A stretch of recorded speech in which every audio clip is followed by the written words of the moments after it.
জায়গায় চলছে, দেশে দেশে চলছে, মুসলিম নিধনের মহড়া চলছে, কিন্তু কোনদিন পারবে বিজয় তাদের হবে? কোনদিন বিজয় হবে না। মজলুমের পক্ষে আল্লাহ যেরকম সুবহানাল্লাহ। হাদিসের মধ্যে আছে ওয়াক্তাকে দাওয়াতে মজলুম, অত্যাচারিত ব্যক্তির বদয়া থেকে তোমরা বাঁচো। অত্যাচারিত ব্যক্তি, মুসলিম ব্যক্তি এবং আমি রব, মাঝখানে কোনো দ্বারা থাকে না। যা বলবে তাই কবুল হয়ে যাবে। সারা পৃথিবীর মধ্যে যুদ্ধের ঘনঘটা, বিভিন্ন দেশে দেশে কেমন যেন একটা অবস্থা চলছে। আপনারা দোয়া করেন, আমরা দোয়া করি, যুদ্ধ চাই না, আমরা ছোট দেশ, আমাদেরকে ক্রিয়ামানক ও দেশ যেন না বানায়। পরিস্থিতি এমন যে গাড়ি হয়তো বন্দুক দিয়ে গুলি করার অবস্থা। এই দেশের মানুষ আমরা যারা আছি, বেশি বেশি জিকির করি, কোরআন তেলাওয়াত করি, মহব্বত করি, গীবত শিকায়ত বন্ধ করি, দলে দলে হানাহানি বন্ধ করি। বিশেষ করে মাওলানা পীর সাহেব হুজুর শেখুল হাদিস মহব্বত ভালোবাসা বানান, একে অপরের দোষারোপ করেন না। তারপরে আল্লাহ পাকের জিকির বেশি বেশি আমরা শুরু করে দেই, যাতে আল্লাহ পাক যে কোনো পরিস্থিতি আল্লাহ পাক আমাদেরকে হেফাজত আল্লাহ পাক করে। এতে ভাগ যেন থাকতে পারি, একত্র যেন থাকতে পারি। আমরা কোনো দেশের সাথে আমরা যুদ্ধ করতে হবে না, নারাজ। আমরা যুদ্ধ করবো কার সাথে? মানুষের সাথে মানুষের যুদ্ধ হতে পারে না। যুদ্ধ হতে পারে যারা নাকি রাসূলকে গালি দিবে, যুদ্ধ হতে পারে যারা নাকি আল্লাহকে গালি দিবে, রাসূলকে মানবে না, পথ অবমাননা করবে। এই দুষ্কৃতিকারীদের বিরুদ্ধে যুদ্ধ এখন না, বহু পূর্বে থেকে যুদ্ধ হয়ে আসছে। আল্লাহ নবী সাল্লাল্লাহু আলাইহি সাল্লামকে দুনিয়ার থেকে মিটায় দেওয়ার জন্য কাফের দলপতি আবু জাহেল, আবু সুফিয়ান, উতবা, সাইবা এদের নেতৃত্বে মদিনাতুল মুনাওয়ারা থেকে ৮০ মাইল দূরে বদর নামক পান করে তারা একত্রিত হয়েছিল। পারছে?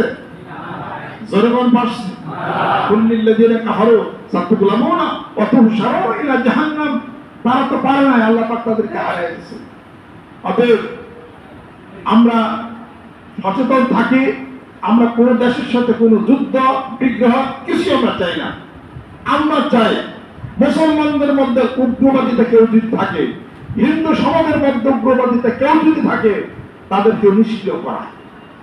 আমরা দেখতেছি গোটা বিশ্ব পৃথিবীর বুকে নতুন এক দল সৃষ্টি হয়, যে দলের মাধ্যমে মুসলমানদের মধ্যে মারামারি বাজায় দেওয়া হয়। কিসের বলে? আইএস। আইএস মানে কি? Islamic state. আমার সন্দেহ নামাজ পড়ে কিনা, তারা বলে আইএস। আইএসের নাম দেওয়া যুদ্ধ বাজায় দেওয়া হয়েছে। আমরা শুনতেছি যে জম্মু কাশ্মীর ভারত সীমান্তে এবং পাকিস্তান সীমান্তে যে কাশ্মীর যে সমস্যা ছিল, এই সমস্যার মধ্যে নিরাপদ ৩৬ জন মানুষকে আততায়ীর হাতে তারা গুলিবিদ্ধ হয়ে তারা মারা যায়। প্রশ্ন, কে মারছে? যদি পাকিস্তান মেরে থাকে, পাকিস্তানের বিচার হবে। মারলোকে এটা শনাক্ত করতে হবে যুদ্ধ হওয়ার আগে। যুদ্ধ পরে শনাক্ত করতে হবে কে মারলো, কে মারলো। আমরা ভারতের বিপক্ষে না, আমরা পাকিস্তানের পক্ষের কথা বলি না, আমরা এর পক্ষে। আমরা কখনো অশান্তির কথা আমরা বলি না, কিন্তু এইখানে এই মারামারি কে বাজাইবে? অত্যন্ত সূক্ষ্ম বলেন। পাকিস্তানের আছে পারমাণবিক অস্ত্র, ভারতের আছে পারমাণবিক অস্ত্র। অনেক দেশের এটা ভালো লাগবে না। এই দুই দেশকে নিশ্চিত করতে হবে। কথা লক্ষ্য করছেন? এটা হলো ভিতরের সাম্রাজ্যবাদীদের একটা বিশাল একটা প্রাণ প্রোগ্রাম চলছে। অতএব এই মারা কে মারলো, কে আইএস সৃষ্টি করছে, যারা আইএস সৃষ্টি করছে তারাই এই দুর্ঘটনার মধ্যে তারাই হলো, ঘটনার মধ্যে তারা হলো থাকতে পারে। এটাকে শনাক্ত করতে হবে। তারপরে প্রতিবেশী রাষ্ট্র যাদের সাথে আছে আমাদের সুসম্পর্ক থাকবে। আজকে দেখেন ভারতে মুসলমান তারে দেয় একটা জয় মাতা কি, ভারত কি জয় মাতা কি স্লোগান না? জয় শ্রীরাম, জয় মাতা, এগুলো তারা স্লোগান দিচ্ছে। সবাই দিচ্ছে না, ম্যাক্সিমাম হিন্দু সম্প্রদায়, তারা হিন্দু মুসলমান, তারা সম্প্রীতি তারা চায় ভারতের। কথা ঠিক কিনা? কিছু চাচ্ছে উগ্রবাদিতা মুসলমান হাটিয়ে দিবে। আমরা কি বিপরীতে বলবো যে বাংলাদেশের যত হিন্দু সম্প্রদায় আছে আমরাও তাদেরকে খেতে দেবো? বাংলাদেশ 98% মুসলমান, আমরা মুসলমান থাকবে হিন্দু সবচেয়ে আমরা বলবো নাকি? আমরা কখনোই বলতে রাজি না। হিন্দু মুসলমান একসাথে আমরা থাকি, তাদের ধর্মকর্ম আমাদের ধর্মকর্ম হিসাবপত্র আলাদা। তারা আমাদেরকে বোঝায় যদি হিন্দু বানাইতে পারে মানে আমরা দাওয়াত তাবলীগের কাজ করি, ইসলাম ধর্মের এই নৈপুণ্যতা এই সৌন্দর্য দেখে বিমোহিত হয়ে তারা যদি ইসলাম ধর্ম গ্রহণ করে ভালো কথা, আলহামদুলিল্লাহ। সেই জন্য এক দেশ থেকে আরেক দলকে খেলাই দেবে, এটা শিখাইছে কে তাদের? এই ধরনের উগ্রবাদিতা যে সমস্ত হিন্দু সম্প্রদায় ভারতে করে, ওই দেশের সরকারের উচিত তাদেরকে শাস্তি করা, তাদেরকে জেল হাজতে পাঠানো। কথা ঠিক কিনা বলে? যে কোনো ভাবেই হোক পাকিস্তান ভারত যুদ্ধ বন্ধ হয়ে যাক। কথা লক্ষ্য করছেন? আজকে ভারত পাকিস্তান যদি এই 36 জন মানুষকে খুন করার পরিপ্রেক্ষিতে যদি যুদ্ধ লাগে, তাতে কি ভালো হবে? খারাপ হবে। 36 জন মারা গেছে, যুদ্ধ লাগলে 35 হাজার করবো তার উচিত। 36 জন মারা গেছে, ভালো ছিল ওইটা। তবে আপনাকে আক্রমণ করার আগে জানতে হবে এই 36 জন মানুষ গুলিতে মারলো তাদেরকে শনাক্ত করতে হবে। অতএব এই তুচ্ছ জিনিস নিয়ে বিশাল একটা যুদ্ধ বাজার উপক্রম হয়ে গেছে। সবকিছু যদি হয় তাহলে পরে শেষ পর্যন্ত পারমাণবিক অস্ত্র ওরা তো দিবে, 1000 কোটি টাকা খরচ হবে, ওই মানুষ সেখানে মারা যাবে। এদিকে ভালো কথা নাকি? তাহলে কূটনৈতিক পর্যায়ে সমাধান করতে হবে। বাংলাদেশের সাথে কোন সমস্যা সমাধান যদি ভারতে হয় সেটা সমাধান করতে হবে। বাংলাদেশের কোন উগ্রবাদিতা আমরা পছন্দ করি না, ভারতের কোন উগ্রবাদিতা আমরা পছন্দ করি না। এই জন্য মুসলমান সকলে মিলে একসাথে শান্তি প্রতিষ্ঠা হয়ে বাংলার জমিনের বুকে আমরা বসবাস করব। তাদের ধর্মকর্ম তারা পালন করবে, আমাদের ধর্মকর্ম পালন করব। আমরা তখন আমাদের মিটিং মিটিং এ আমাদের মাহফিলে কখনোই তাদের ধর্মের কোনো খারাপ পোশাক কখন আমরা করি না, নাকি করি না। আমাদেরকে তারা করাবে না। তাদের দাওয়াত দিয়া আমাদেরকে যদি বলে যে হিন্দু ধর্ম ভালো, অমুকটা তমুকটা রাম সীতা লক্ষণ হ্যান ত্যান করছে, তোমরা হচ্ছে পূজা পর্বণ করো, ভালো কথা দাওয়াত দেওয়া যাও। যদি ঠেকা পড়ে তাহলে লক্ষ্মী পূজা করো, অসুবিধা কি আছে? আমরা দিনের দাওয়াত দেই, রাসূলের দাওয়াত দেই, নামাজের দাওয়াত দেই, হজের দাওয়াত দেই, জাকাতের দাওয়াত দেই, কোরআনের শাশ্বতবাণীর কথা বলি। কোন হিন্দু সম্প্রদায় উদ্ভূত হয়ে যদি ইসলাম ধর্ম গ্রহণ করে, আলহামদুলিল্লাহ। মানিকগঞ্জ দরবার শরীরের নেতৃত্বে সেই শান্তি প্রতিষ্ঠার লক্ষ্যে আমরা সামনে আগে গেছি। সেই দাওয়াত চলছে গোটা বিশ্ব পৃথিবীর যেরকম সুবহানাল্লাহ। দাওয়াত একটাই, যেরকম কয় না, দাওয়াত একটা, নামাজের না, দাওয়াত একটা, লা ইলাহা ইল্লাল্লাহ মুহাম্মাদুর রাসূলুল্লাহ সাল্লাল্লাহু আলাইহি ওয়াসাল্লাম। একটাই হলো দাওয়াত চলছে। ওই দাওয়াত কলেমার দাওয়াত, ওই দাওয়াত বহু উচ্চারণের দাওয়াত, ওই দাওয়াত ধ্যানের দাওয়াত, ওই দাওয়াত আত্মশুদ্ধির দাওয়াত, ওই জিকিরের দাওয়াত। কর্মের মধ্যে পছন্দ গতি হবে, সেটা বুঝবেন, সেটা জানবেন, সেটার মালিকজি তার ধ্যান তার খেয়াল করে করে যুগ যুগ ধরে সেই দাওয়াত চলছে। লা ইলাহা ইল্লাল্লাহ সুবহানাল্লাহ। মানিকগঞ্জ দরবার শরীফের নেতৃত্বে সুবহানাল্লাহ, আলহামদুলিল্লাহ, আল্লাহু আকবার, লা ইলাহা ইল্লাল্লাহ বললে সওয়াব। তবে এর একটা ধ্যানও আছে, যেরকম সুবহানাল্লাহ।